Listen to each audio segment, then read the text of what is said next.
Hello, Danielle. How are Hello. you? I'm good, how are you? Very, very well. So I appreciate you hopping on. We're going to go through a few questions all about you, your experience with Six Figure Design Club, and we'll see where we go. So, is that okay, by the way? Yeah, that's fine. Yep. Okay, good. So, Um, first one, tell me a little bit about you, what you do, and where you were at before you started the program. yep, so I'm Danielle. I'm the owner of Mads and Webs by Mads. I do everything from marketing, design, websites, anything creative really. Before the program, I was a freelancer, been a freelancer for 3 years now. I was doing a little bit of websites, but I was doing more like marketing and socials, doing the odd website if somebody asked me, but I didn't really have full confidence that I could offer that as a service. And then obviously I found this and I realized I could actually offer that as a service. And that's where Webs by Mads came from. Love it. Because we initially met, didn't we? When I did work, I think you reached out to me, and then I did work for a client of yours. Yep. And then where did you see it? Was it on LinkedIn that you saw like the course was a thing? Yeah. So one of my first clients wanted a website and I said, I think we'll go with someone else. They wanted it on Squarespace.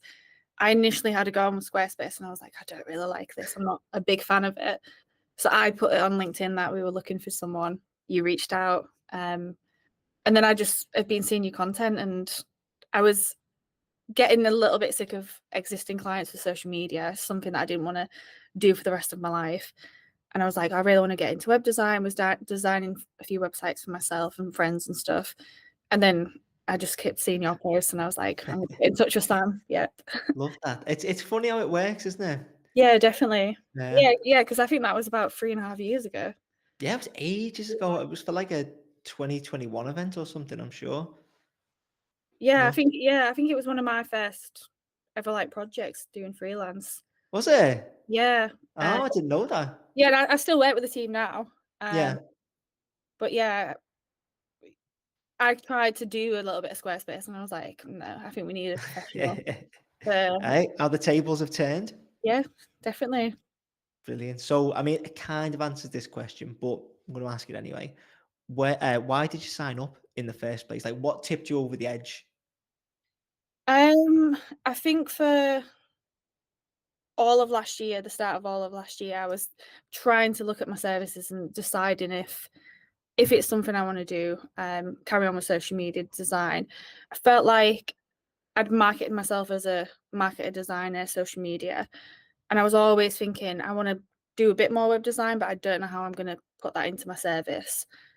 And then I just kept seeing your content, and I was thinking, right, I think this is the push I need.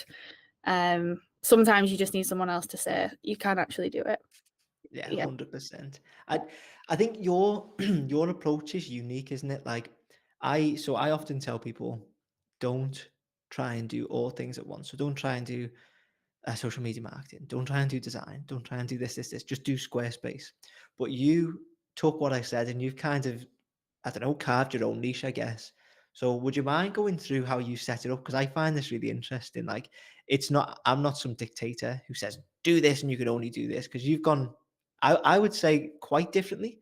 So yeah, if you wanna tell everyone how that's been set up and then how that's going. yeah, definitely. Yeah, because I think initially I marketed myself as the name's Mads. My last name's Madden. I get called Mads D Mads, and funny enough, Mads is marketing and design service, and Oh yeah. I felt like I'd marketed myself as a marketer, designer, social media. Never really promoted websites, um, and I didn't understand how I was going to put that into Mads. I didn't want to all of a sudden say I'm a web designer and then lose all the design projects. And another thing, I also went freelance because I also love doing loads of different projects. I don't feel like I love just doing websites, design, social media.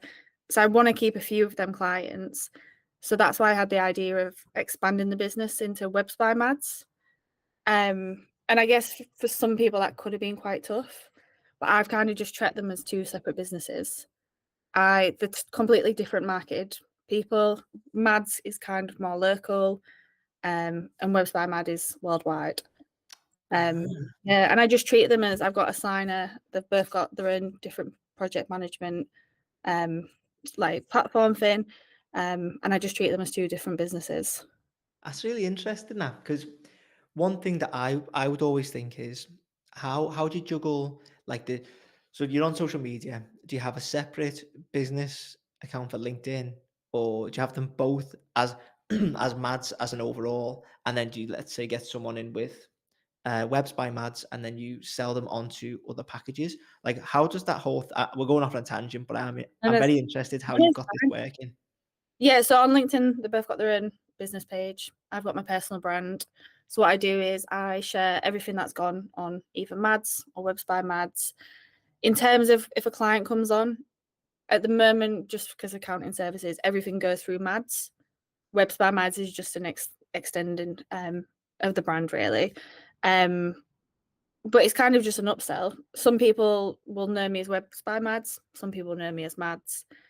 It's just an upsell. If somebody comes to me, for example, someone came last week for a brand guideline pack that ended up being like, well, where are you going to use this pack? Would you like a Mm, website? Do you know how to do websites? Here's another link to one of my like sister companies. that makes a lot of sense. And I think yeah, I mean, if you've got the skill, it's a shame not to use it, isn't it? I think it's having a website as the upsell is about as lucrative as it gets. So yeah, I think you're one of the only people in the course who's done that and juggled it successfully. So it's good to see. Yeah, no, and it's a fighting battle with myself constantly thinking about, do I go to one name? Been thinking about today, do I just sack Mads and Webs by Mads and go for so I don't know, maybe in a year or a few years I might do that, but at the moment it does work. But you do have to treat it like its own business. Webs by Mads has its own tasks, Mads has its own tasks. I do market myself as both, but how you I could say to myself, right, I'm not going to focus on the marketing, but the marketing clients could get me the website clients and vice versa. So you Yeah, can't, yeah, you can't stop doing that really. yeah, it makes a lot of sense. And well, the next question I've got here is what are your three favorite things about the program? But do you feel like you learned anything in the program that helped with like Mads as a larger brand other than just the website? Yeah, definitely. I feel like for design elements, I think we've chatted about this. I think as a designer, I've got that skill set really. For me, the course was just amazing because it allowed my business brain to think, you can do this. You're allowed to expand the business. You're allowed to move into different areas, even though you're 3 years down the line. And I wasn't really kicking myself saying, you're stuck doing marketing, you're stuck doing design and stuff. So yeah, it definitely allowed me to realize I can have this brand, but I can expand it and do different areas. Love that. Love that. I think that's the biggest. Honestly, I just think that's the biggest thing with most creatives. They're just like amazing at the job. They could create like the sickest designs or websites or whatever, but they've just and it's not even that they've got no idea how to scale, it's that they just don't have the confidence with themselves. Like if you see yourself as a creative, you don't often also see yourself as a business person. Yep. So I think like sometimes you just need an external source to go, actually, you're shit hot at design. Why don't you do this little tweak or this little tweak? And Yep. it's Yeah, exactly. And I think you need somebody who isn't in your external, like, I don't need my mum and dad. If I text them and say, what do you think of this, or my sister or friends, I need someone like yourself that I can message. I think I updated my website because I've been working with Henry in SEO space. And I just needed someone to say, what do you actually think? Give me an honest opinion. yeah. I think that's what you need sometimes. Because of creative and business, sometimes you're in two mindsets and you don't really know which way to go. Do you know what? That makes so much sense. Like that, I think I mean, not just in our program, but like in a ton of other programs, I think that's why it's so important to have like a community aspect. Because if you're having like a really specific problem to your business, as you say, you can't go to. I mean, you can go to your mum and dad for most things. Yeah. You can't go to them and go, right, mum, what do you reckon on this hero section? Do you think it needs a bit more padding? Is Yeah. this telling the story? She's gonna go, what are you on about? I don't know. I mean, the colours are nice, maybe. So yeah, that Yeah, and exactly. And I want, if I come to you with, here's a link to a website, I don't really want you to say that looks amazing. I want you yeah. to, I can go, it looks good, but have you thought about this? That's the kind of, when I'm sending links out to people, that's what I kind of want to hear. Yeah, And I don't think your mum and dad aren't going to do that. They're going to be like, "It's amazing, don't worry." Yeah, exactly, and I think that's the thing. You don't want to, if you want to get to the top, you don't want to be mollycoddled. Because if yeah, you just have a load of yes men and yes women going amazing, amazing, then I don't think you're ever going to improve. So I think that's such a huge thing in like every course or program I've been in. Is it hurts at first when someone gives you like a big stinger and they're like, actually, this is shit, this is wrong, and you go, yeah, your first instinct's always like, "Just shut up, you're wrong." yeah, But then, oftentimes they are right. yeah. So And sometimes I'll be designing stuff and I send it knowing full well that I might be happy with it, but I want someone just to be like, "No, I don't like that." And then in my head, it's like, "Yeah, I knew that. I need to change that." yeah, Yeah, 100%.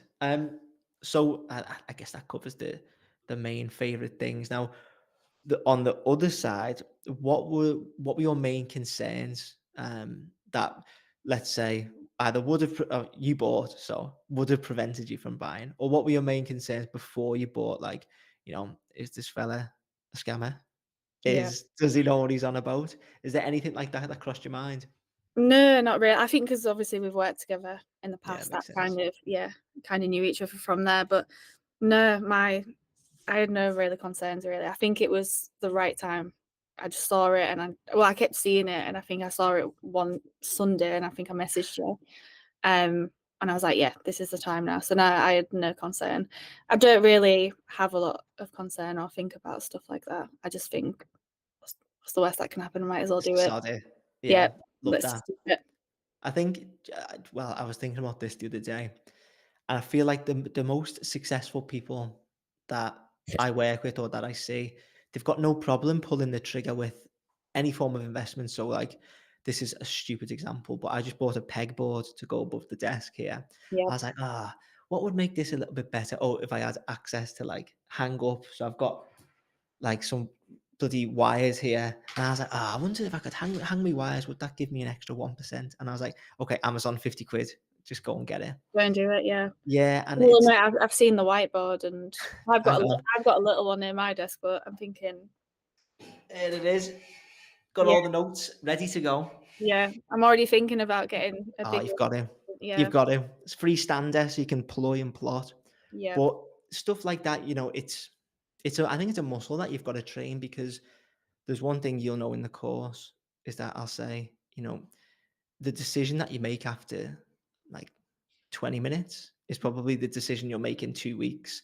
So you mhm, may as well just make your decision in those 20 minutes and pull the trigger. yeah, Especially if it's a positive investment. Like if it's into your business, then I don't think you can invest anything bad, because it's either going to help you earn more, or it's going to give you a lesson at least. yeah, If I was a scammer. yeah. If you, yeah, and I do. To be fair, I'm really bad at investing outside of. I'm not stingy. I'm probably too good with my money, for myself. But in terms of like business and stuff, I'm not. It goes back to when I was at the arena I used to work with, like in the arenas and music industry. I always really wanted a MacBook. And I always thought, I don't need a MacBook, I don't need it. And then one day I was in Cafe Nero with my old boss, and I just went, I'm going to go buy one. I went and bought one, and within 2 months, I'd pretty much made that money back from the MacBook. And in 4 months later, I set a business up. That's how it goes. It's I don't think I exactly would how have it done goes. that without that. And I can't say the MacBook helped me, but through that of me just going, I'm just going to do it, just gave me that confidence to be like, right, I need to make this money back. Yeah, and it's not it's that, and it's also it signals to yourself, well, actually, I am serious about my business. Most people think the money that their business makes is theirs, but it's not really. It's your business's money. Yeah. So that isn't your paycheck. Your paycheck's like the what, £500, a grand that you give Mhm. to yourself a month. The rest is there to pay whatever bills the business has and to get invested back in. That's the whole point of profit. Yep, definitely. So I've seen freelancers set up, get a big paycheck, go and buy a brand new car and all the flashy stuff, and I think, what you invest in, you need to be doing stuff to gain more clients and build your business up and stuff. that's it. Like all you have to do is just delay, delay the supercar. for like a couple of years. That's all you got to do, a couple of years. And instead of, I mean, I wonder what the monthly payments would be like, 800 quid or something like that. If you stuck that into payment plan on a MacBook or something like that, that's going to actually give you your benefit day to day. Yep. It's just it, but it's a muscle. Yeah. You've got to train it. Yeah. And some people don't have it, and some people, I guess, will never have it. It Yeah, takes a while and stuff. 100%. But you can definitely train yourself to do it. I Yeah. think even the little Amazon purchases, I think they help get the trigger finger going. Yeah, they're a bit too dangerous though. Yeah, literally everything you see behind me, Is except for Amazon. the plant, is just Amazon made. Just like, yeah, that'll do. That'll make the office better. I That'll think make the I, office I think better. our Amazon driver loves us because down our street he must stop at every house, and then that's his run done. Bloody hell, easy for some, innit? Easy work. Uh, love it. So sixth question. We've only got two left after this. If you were to recommend Six Figure Design Club to your best friend, what would you say to them? Just go for it. I think from the course is amazing. You learn so much, and I think what I really like about the course is you can do it at your own pace.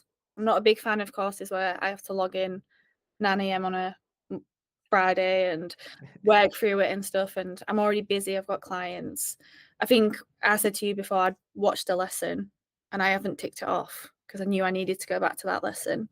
So I enjoy doing it at my own pace. But I think the added value and something that I would always sell is the community. I think the fact that I've answered 2 questions today in the group, you're on hand that I can message whenever. That for me is more value than the actual lessons in the course. It's the community, having that group that if I'm stuck on a question, I can ask. And I'm not, because when you're working for yourself and you learn working, any idea or any issue can scale and be 10 times worse when it really isn't. So just putting that in the group and having that community element or you on hand is so much value. And I think that would be my selling point to people. I love that. Love that. Thank you. But if I it would was really say long-winded, that, but yeah. no, no. That was perfect. I'm gonna have to clip that up and put it in an advert. Yeah. But like, it's there's two things there. So the first one for me, when people mention the community, and most people say this. I mean, obviously, the videos are great, but Yeah. like the community, there's nowhere else in our industry that people would be this comfortable talking about money. So Yeah. like, you can be super candid and say, guys, this is the project proposal that I've had from a client. What do I quote? I'm thinking 4K. And then someone will go, blah, blah, blah, charge 5.5. This is the breakdown, whatever. Yeah. And then you can celebrate. Or like, in most communities, if you were to go to someone and go, I've just made 12 grand, they'd go, well, you're being boastful. You're being braggadocious. Exactly. Yeah. But it's not the case. You want to be celebrated and build each other up. And it's almost like, a safe space to talk about money. Yeah, exactly. And I think I did a little travel course in lockdown and I was in a Facebook group. And the one worry that I had was within 4 months, that Facebook group is dead. Nobody commented. And you couldn't really share your wins. People would be like, oh, I've got a deal with Sony, but that was it. What's the deal? Like, what are you doing? Can we celebrate? But this is totally different. Like you just said, if you had a celebration or a client turn you down or something's gone wrong, it's just a space where if it's a win, a question, a loss, it's a group that you can share that with, really. So that's the biggest sell for me.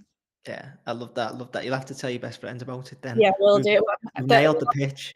Yeah, none of them are creative, so We'll turn them into believers. yeah, we'll turn them. Yeah. Yeah, brilliant. What was your biggest surprise, or what made you happiest after joining? Probably the group and just having you on hand if I needed a question or something like that. I enjoyed that rather than here's a course, here's a link, see you later. It wasn't that really. It was Yeah, like we've all got to know each other. And if I I've think got some work, I've got a lot of people on Facebook now, or even like LinkedIn and WhatsApps. I'll pass the work on and stuff. It's like a proper group that you can rely on, and yeah, I think that's the best part about it. it is. Do you know what? It is good, isn't it? It is really good. Yeah. obviously I'm in there every day, and I look, and then I think, oh my god, everyone's just talking to each other, and I don't even have to be there. If I'm not, everyone's having conversations, and like I sometimes have to pinch myself. I'm thinking, is this thing that I made? It's just Yeah, no, crazy. you're honestly, you've done an amazing job with Thank you very much. honestly, you have, and I think you asking the questions at the start really helps because I think I've just posted straight away. I'm quite happy to post, but there were a few people that you can see have come out of the shell and are more confident and stuff. So yeah, it is really good what 100%. you've done. Well, thank you very much, Danielle. I No. appreciate that. And so we'll wrap up with this one, and we can go into as much depth as you want here. What's next for DMADS? Don't know. Probably have my yearly. Do I like the name? Do I change the name? Just keep investing, keep just growing the business, keep learning skills and stuff. I think that's it really. I think what I've been doing for the past 3 years is I'm not happy with where I am now because I just always know there's more that I can learn. I think Love it. that's yeah, I think that's what's always in my head. I'm not the expert at design on Squarespace. I can be better. I'm okay at design, but what's the next thing I can learn? What's the next skill I can build to get to that next step of the same income and stuff? So yeah, And that's the mindset of why you're one of the top students, is that constant hunger to be like, well, I'm not the best yet. How can I be the best? How can I improve? I'm going to get that extra 1%, 2%, whatever it is. And exactly. Yeah. that'll be why you'll be one of the best success stories. So that is that. If anyone wants to have a look at your work or wants to get in touch, where would they go? www.webspymads.com or mads-online.com. Love it. Thank you very much, Danielle. I really appreciate it. Appreciate it. Thank you.